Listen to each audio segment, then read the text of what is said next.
ការព្រមានរបស់អ៊ីរ៉ង់ទៅកាន់សហរដ្ឋអាមេរិកក្នុងករណីមានសង្គ្រាម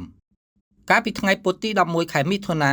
អ៊ីរ៉ង់បានព្រមានថាអ៊ីរ៉ង់បានដាក់គោលដៅយោធាអាមេរិកនៅមជ្ឈិមបូព៌ាក្នុងករណីមានសង្គ្រាមជាមួយសហរដ្ឋអាមេរិកមុនពេលកិច្ចសន្ទនាថ្មីជាមួយទីក្រុង Washington នៅក្នុងបរិបទនៃភាពតានតឹងអំពីកម្មវិធីនុយក្លេអ៊ែររបស់អ៊ីរ៉ង់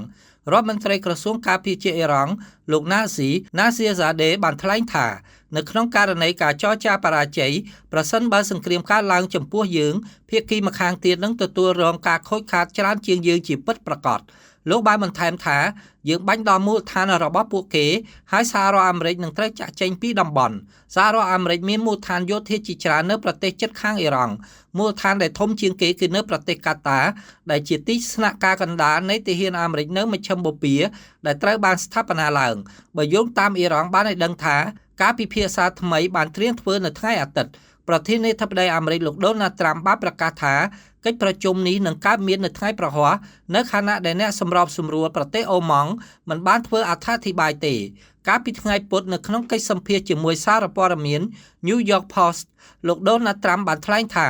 លោកមិនមានទំនុកចិត្តច្រើនទេចំពោះការឈានទៅដល់កិច្ចព្រមព្រៀងមួយជាមួយអ៊ីរ៉ង់មេដឹកនាំអាមេរិកបានបញ្ជាក់ថាពួកគេហាក់ដូចជាគ្មានទំនួលខុសត្រូវលោកដូណាល់ត្រាំគម្រាមជាច្រើនដងថាប្រើប្រាស់យោធាប្រឆាំងអ៊ីរ៉ង់ក្នុងករណីបរាជ័យខាងការទូតប្រទេសទាំងពីរព្យាយាមត្រូវរើគ្នាលើកិច្ចព្រមព្រៀងដ៏មានសក្តានុពលមួយដែលរារាំងអ៊ីរ៉ង់មិនឲ្យមានអាវុធនុយក្លេអ៊ែរជាមួយនឹងការដោះដូរដោយការដកទណ្ឌកម្មដែលធ្វើឲ្យសេដ្ឋកិច្ចអ៊ីរ៉ង់ជាប់គាំងនេះគឺជាមជ្ឈតាដែលទីក្រុងតេហ៍រ៉ង់ការពារខ្លួនយ៉ាងសាហាវ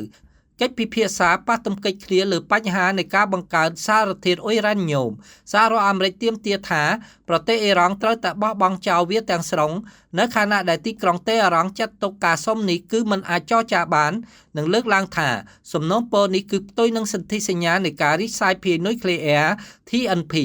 យោងតាមទីភ្នាក់ងារអន្តរជាតិនៃថាមពលអាតូមិក AIEA អ៊ីរ៉ង់គឺជារដ្ឋតែមួយមិនមានអាវុធនុយក្លេអ៊ែរតែបានបង្កើនកម្រិតអ៊ុយរ៉ាញញ៉ូមខ្ពស់បំផុត 60% ដែលខ្ពស់ខ្លាំងលើសកម្រិតកំណត់ 3.67% ដែលដាក់ដោយកិច្ចព្រមព្រៀងពហុភាគីអំពីនុយក្លេអ៊ែរដែលបានព្រមព្រៀងជាមួយអ៊ីរ៉ង់នៅឆ្នាំ2015ប៉ុន្តែសហរដ្ឋអាមេរិកបានដកខ្លួនបើយោងតាម AIEA បានឲ្យដឹងថាដើម្បីផលិតគ្រាប់បែកនុយក្លេអ៊ែរការបង្កើនសារធាតុអ៊ុយរ៉ាញញ៉ូមត្រូវរុញឲ្យដល់ 90% អ៊ីរ៉ង់បានទទួលសំណើពីសហរដ្ឋអាមេរិកដែលមានធាតុដែលមិនយល់ព្រមដោយអ្នកកាន់អំណាចអ៊ីរ៉ង់មេដឹកនាំខ្ពស់បំផុតនៃអ៊ីរ៉ង់អាយ៉ាតូឡាអាលីខាមេនីដែលជាអ្នកសម្រេចចិត្តខ្ពស់បំផុតអំពីសំណុំរឿងយុទ្ធសាស្ត្របានវាយតម្លៃថា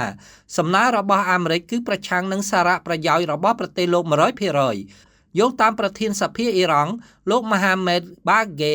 ហ្គាលីបាបានឲ្យដឹងថាអត្ថបទកិច្ចព្រមព្រៀងរបស់អាមេរិកដែលមិនត្រូវបានផ្សព្វផ្សាយជាសាធារណៈមិនបានលើកឡើងអំពីបញ្ហានៃការដកទណ្ឌកម្មដែលទីក្រុងតេហ៍រ៉ង់ចាត់ទុកថាជាអត្ថិភាពអ៊ីរ៉ង់បានប្រកាសកាលពីថ្ងៃច័ន្ទថាអ៊ីរ៉ង់នឹងបញ្ជូនសំណើរបស់ខ្លួនទៅកាន់សហរដ្ឋអាមេរិកនៅប៉ុន្មានថ្ងៃខាងមុខ